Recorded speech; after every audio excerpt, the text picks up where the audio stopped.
Hey everyone, welcome to the second episode of Off Topic Tuesdays. Before I get started, I just want to apologize if my voice sounds a little bit weird. I'm fighting off the tail end of a cold here, so I'm pretty stuffed up and everything. But we'll truck on through and hopefully it doesn't bother you too much. Today we're going to be taking a look at what the Shadow and the Blade Legendary Lord Pack and the map expansion that came with it likely means for Game 3 and even a little bit of Game 2 stuff on top of that too. I'll warn you in advance, this is going to be a bit of a longer video than we normally have, so maybe go grab yourself a drink, get comfortable, and with that said, let's get started. Wow.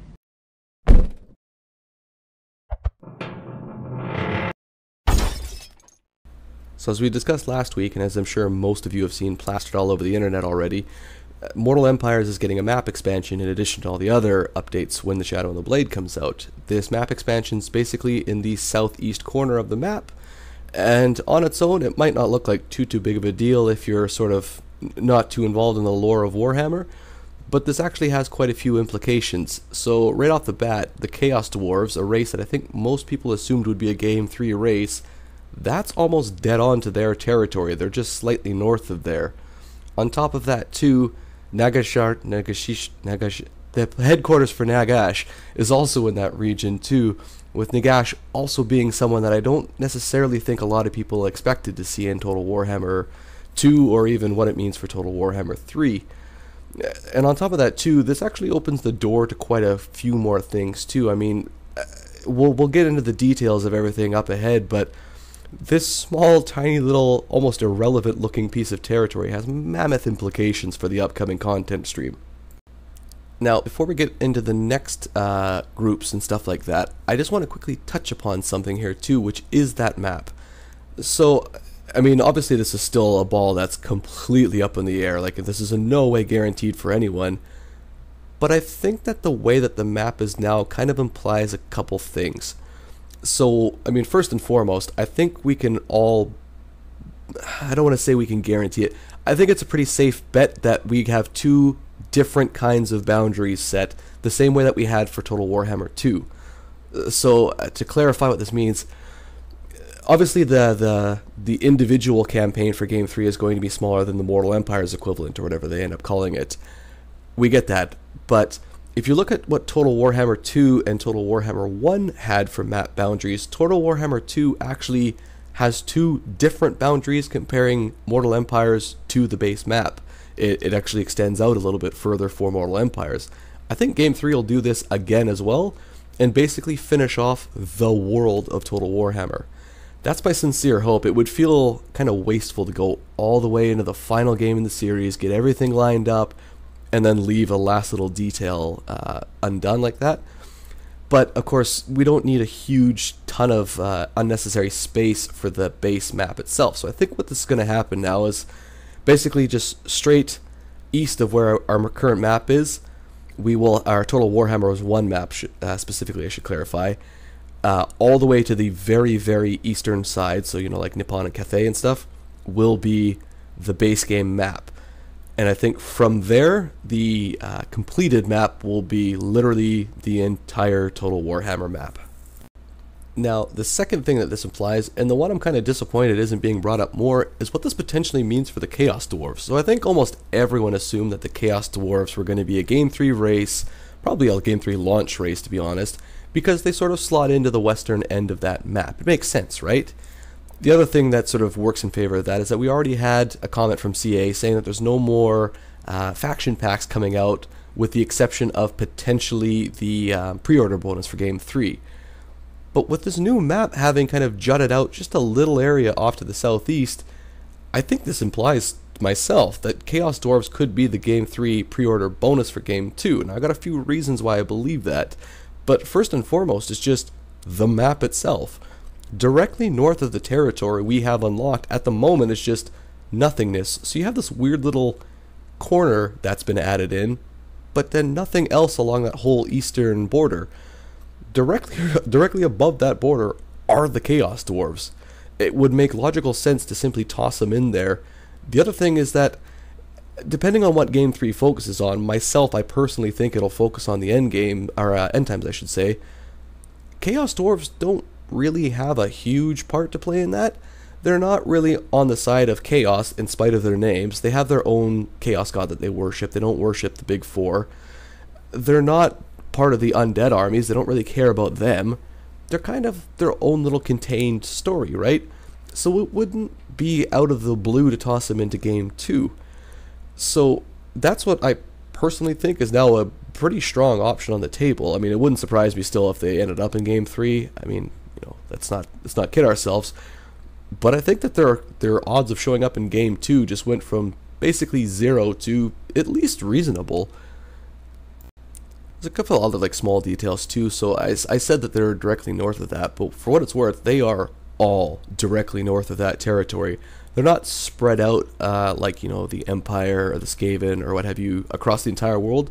They're pretty much all perfectly contained in just that little narrow band we have above us.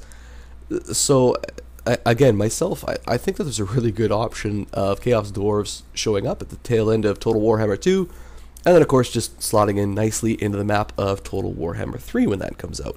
I guess then the best place to start would be with Nagash. So for those of you who aren't aware, Nagash was likely the single most powerful individual who was actually present on the planet for Warhammer. So if we take out things like the gods of chaos and whatnot, Nagash is your single most powerful entity. He had magic that was in excess of Lord Croak's. He had combat abilities that could let him go toe-to-toe with practically everything else.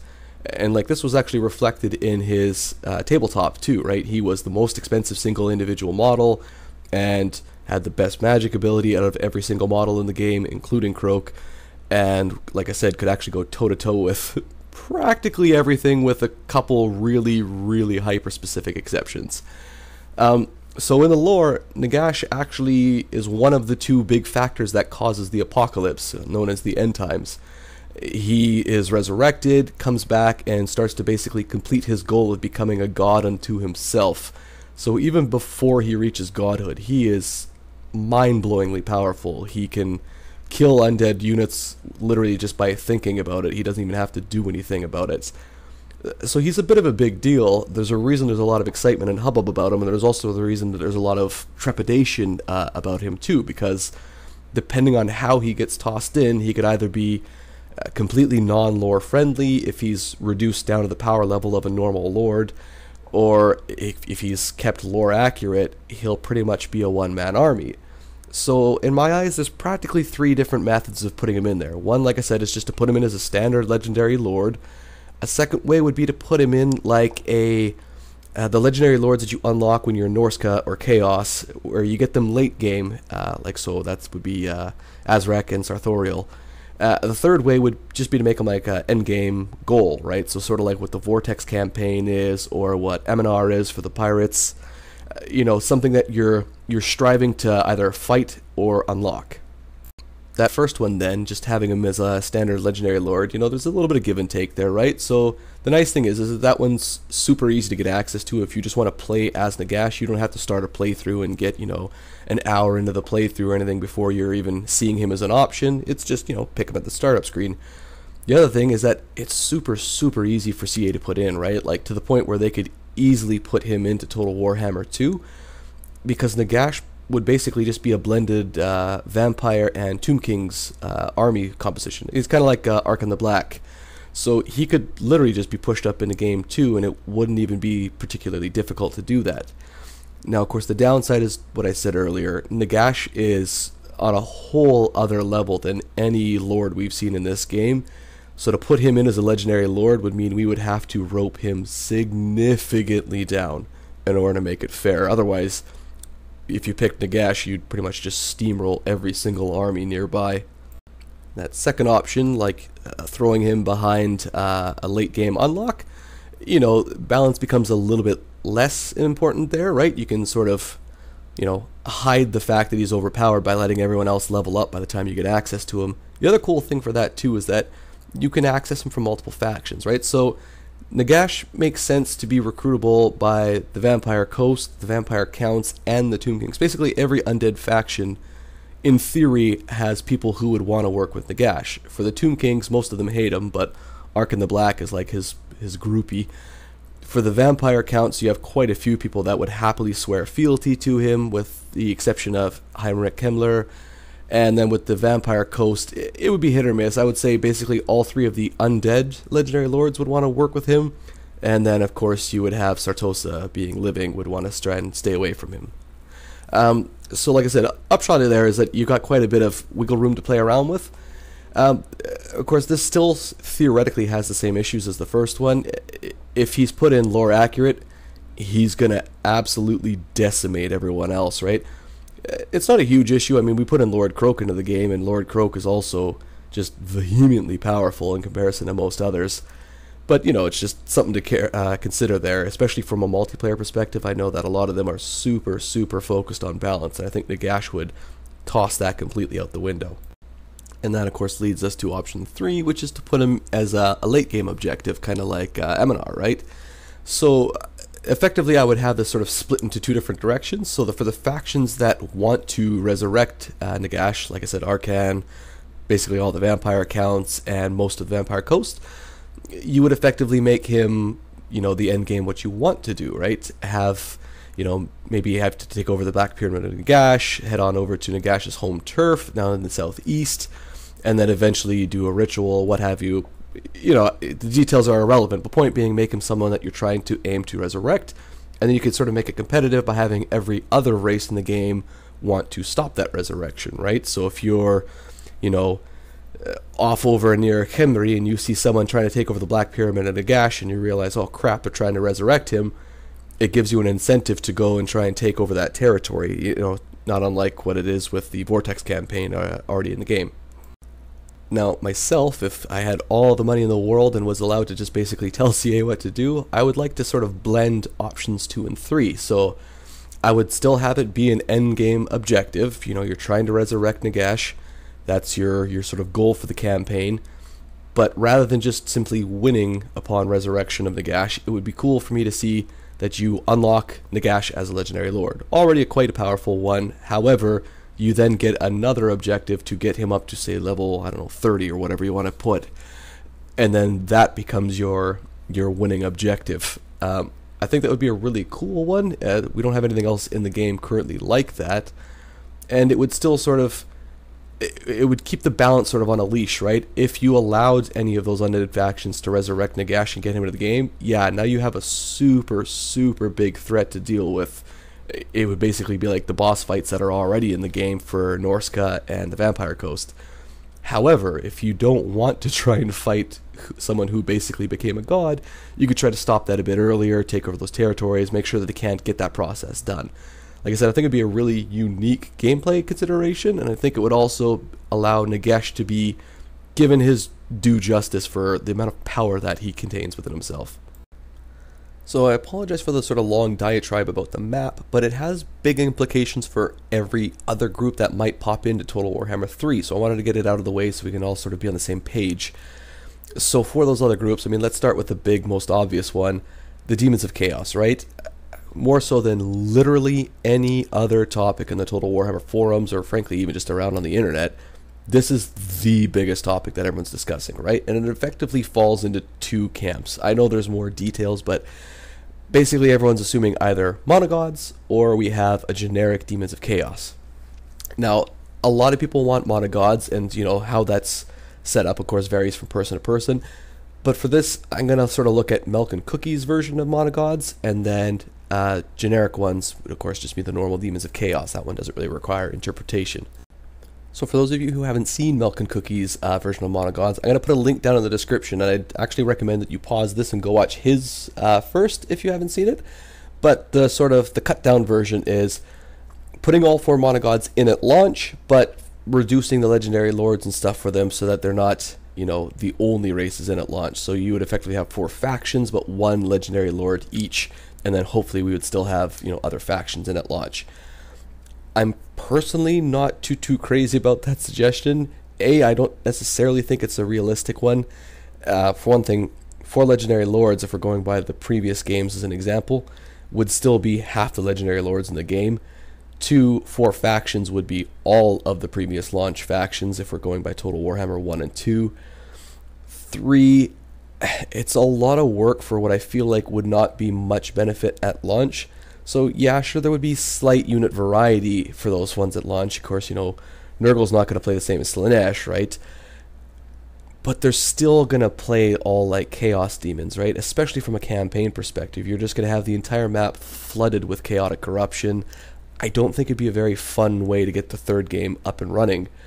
But there is a lot of benefits, especially from CA's perspective, to doing it this way. For one thing, from a DLC perspective, once you've already got those 4 factions in the game, CA can pump out Legendary Lord packs like nobody's business, right? I mean, people will be clamoring to get their favorite Cornate, Brawler up and in the running, or their favorite Tzeentchian Sorcerer up and in the running, and what have you. So I understand that part. The other thing is of course, then we don't have to wait to actually get Cornate themed armies, or Nurglish themed armies, or whatever your particular thing is, right? If you've played on the tabletop, a lot of people like doing their own specific Chaos God, right? And it makes sense, right? You get the sandbox, you want to make it your own. Obviously, you can tell I'm pretty biased against that one. Myself, I would suggest that we just do a generic Demons of Chaos at launch, even though there are quite a few issues with that too. There's a reason this is such a heavily discussed topic on the forums, right? So, problems with going to just a generic approach. One, we really only have one Legendary Lord option, which is Be'lakor. I mean, I'm sure we could either pull someone else into the running for that kind of thing, or, even just make one up. CA has been doing extremely good on that front lately. And then, of course, there's the other issues too, right? You're reducing the chances of seeing monogods later on down the line, or when you do put them in, of course, they're not going to be quite as special, because presumably you'd have a lot of those same demonic units that the monogods would be using as general chaff as, actual units in the Demons of Chaos. But even in spite of those issues, I think it makes a lot more sense, especially for the long-term health of the game, right? So for one, you are basically guaranteed to have them as an option at launch, right? Monogods, I think at best, we were only ever going to see 1 or 2 of the monogods at launch, which kind of sucks if your one didn't get included, right? You feel like you were irrelevant. But if we have a generic Demons of Chaos, that doesn't apply at all, right? And then 2, if the generic Demons of Chaos are their own faction, they can be tailored to be super, super unique, and then not worry about the monogods later. And so there's what I would do is, again, generic Demons of Chaos at launch, and then I would do a monogod like Super Lord pack for each of the 4 lords afterwards. And what I mean by this is, if we do a generic Demons of Chaos, we'll have 4 chaotic factions in the game, right? Warriors of Chaos, Demons of Chaos, Norska, and the Beastmen. So if you want to pick any of the gods, say, Khorne or Tzeentch, you can literally pick 1 Beastman Legendary Lord, 1 Norscan Legendary Lord, 1 Chaotic Legendary or Warrior Legendary Lord, and 1 Demon Legendary Lord. And A, it's not very difficult to find one of each of those things. B, you'd have no issues with individuality for each of them.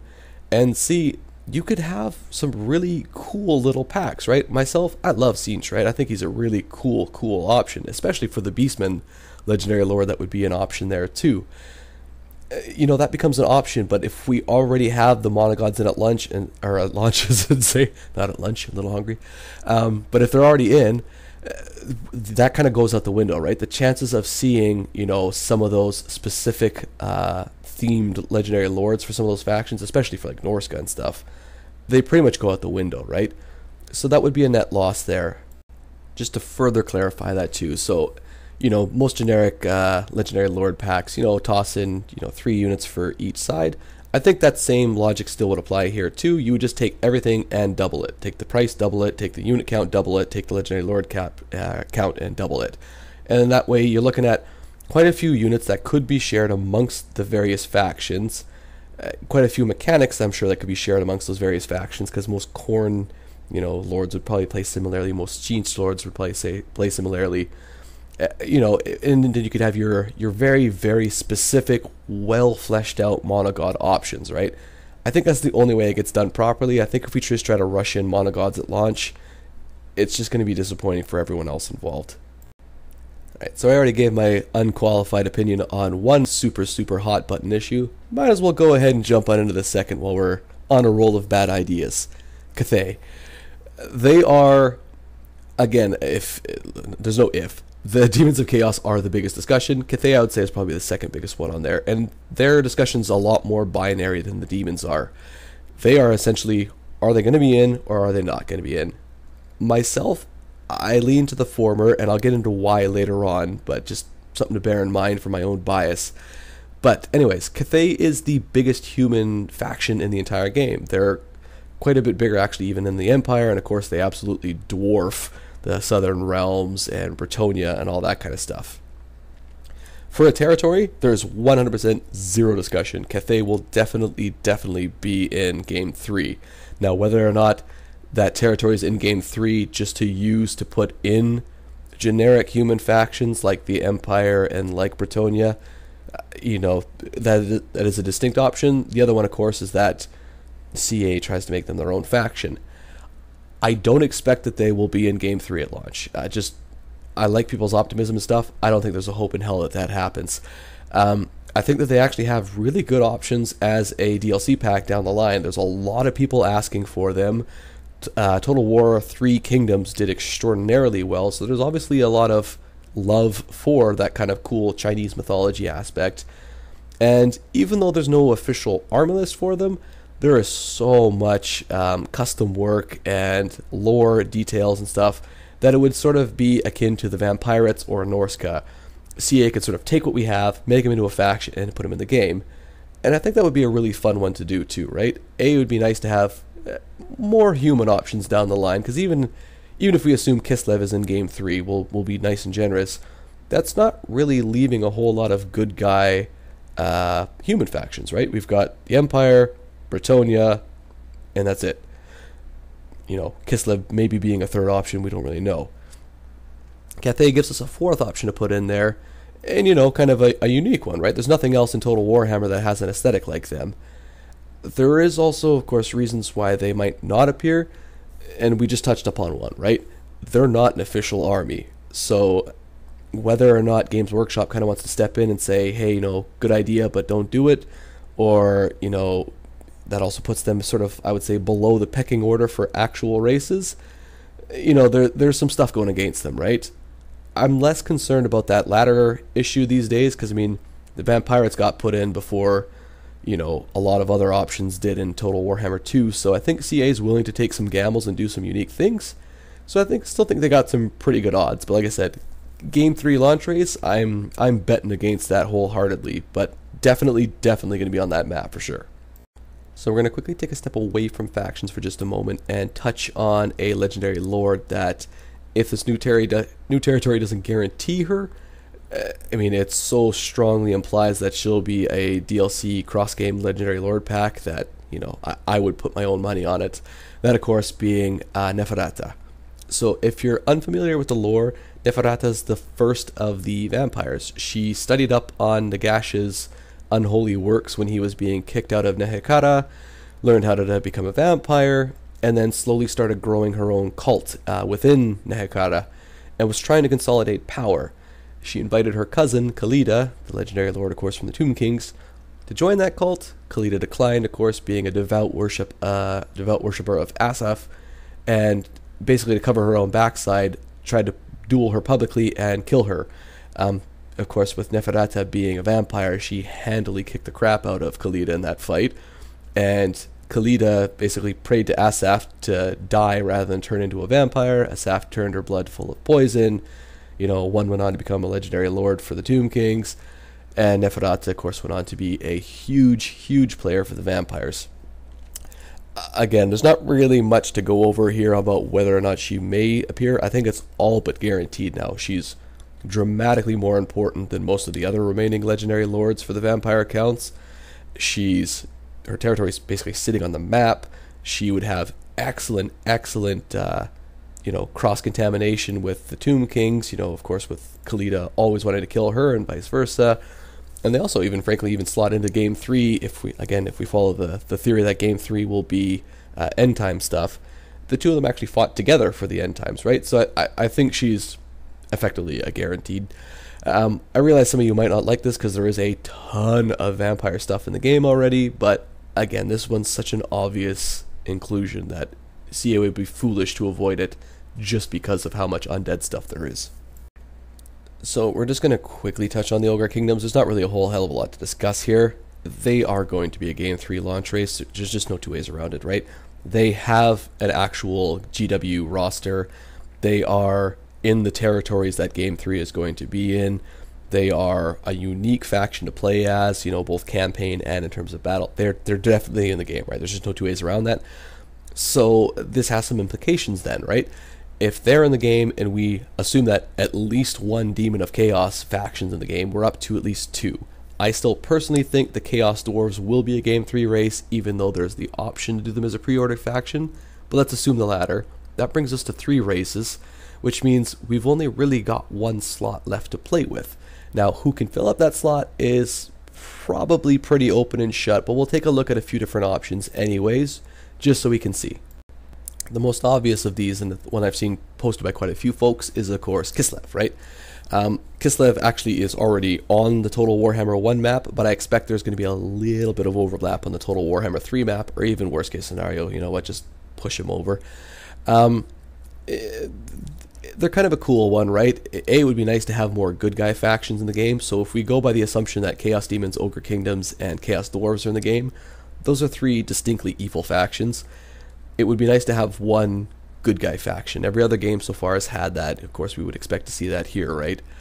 The other thing that's cool too is Kislev's just hilarious to look at, right? I mean, they are like your Russian stereotypes, but cranked up to 11. You've got guys riding bears, you know, overwhelming numbers, cold environments, like they're Warhammer Russia.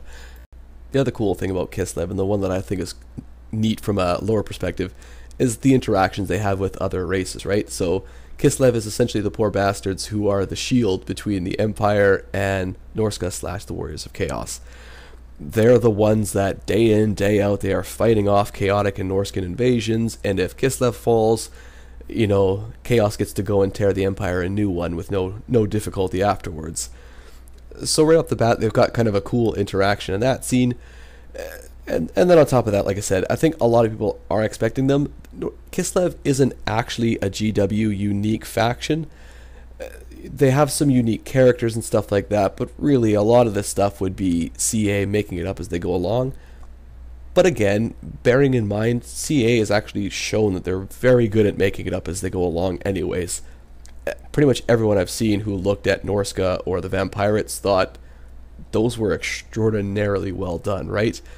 And clearly Games Workshop respects them enough to let them sort of get away with that stuff too. So I think Kislev actually has probably the best chances of being the 4th Game 3 race, but there are some other lesser possibilities and some that I actually think might be even cooler. Now, before we get into some of the realistic ones, or at least better odds ones that I've seen, we're going to go into 2 ones that I assume are joke suggestions, but you know what, we'll touch on them anyway just in case. That being the Nobbler Hordes and the Forest Goblins. Nobbler Hordes, if you are unfamiliar, is exactly what it sounds like. It is a teeming mass of units that are inferior even to goblins in terms of abilities. They would be terrible to play as. They're, you know, they have no tier 4 or 5 options. A lot of their stuff would already be shared with the Ogre Kingdoms anyway, because they're a slave race to the Ogre Kingdoms. Again, I assume it's a joke suggestion, but just thought I'd throw it out there. The other one is that the Forest Goblins. Now, Forest Goblins actually could be kind of cool, but I don't think they have a realistic shot, right? We already have goblins in the game already, and yes, the Forest Goblins would probably put a bit of a unique spin on that, you know, with more of a spiders and stealth focus. But again, gambling man, I'm thinking Forest Goblins, no chance. DLC or inclusion, I don't think that they'll be that. The other sort of options that I see, we'll get on all of them in a sec, but we'll start with one of the bigger ones, I'd say, which is the Dogs of War. Dogs of War are a mercenary faction. They should theoretically actually be in the Southern Realms if they are to be included, but being a mercenary faction, you could kind of toss them anywhere on the map in Game 3, and it wouldn't really be out of place for them, right? I mean, frankly, they probably actually would play like a horde faction more than anything. I don't think that they have horrendous odds of ever appearing, but I don't really see what they'd add to the game. Yeah, a mercenary-only faction would be kind of neat, but almost all of their units are essentially reskins of other units, right? So I feel like they wouldn't add much to the game. There's not really a whole lot of them, or a lot of objective for them. You know, Chaos Dwarves want to basically take over the world, mustache-twirling supervillains. Chaos Demons want to destroy the world. Kislev, of course, wants to survive. All the other races have more distinct objectives. That doesn't really apply to Dogs of War. They're just there to make a buck. Another option that could appear is Nippon, which is essentially Warhammer Japan. Again, don't think that they've got particularly great odds. There's not a lot that we know about Nippon. In fact, GW being GW, a lot of their stuff is actually them confusing Chinese and Japanese mythology. They're a small faction. There's almost no lore about them. I can't for the life of me see them showing up. I guess if Nippon was to show up, they would be mostly cavalry focused with like a bit of a sea battle mechanic that they'd be worried about, but again, not really a realistic suggestion. Ind is one more faction. This is Warhammer India. Good job on the naming, GW. Again, we know extraordinarily little, and what little we do know, though, is kind of neat. So Ind, unlike most of the other factions, don't have like a god or a few gods that they worship. They have like a god for practically everything. And I think that would make their skill trees kind of cool, right? You could have, legendary lords with like 30 different exclusive gods or something to pick from. Maybe not 30, but you know what I mean. A ton of exclusive options to pick from. I think that could be kind of fun. And Ind also has quite a lot of monsters, and you would presume a bit of a magical focus.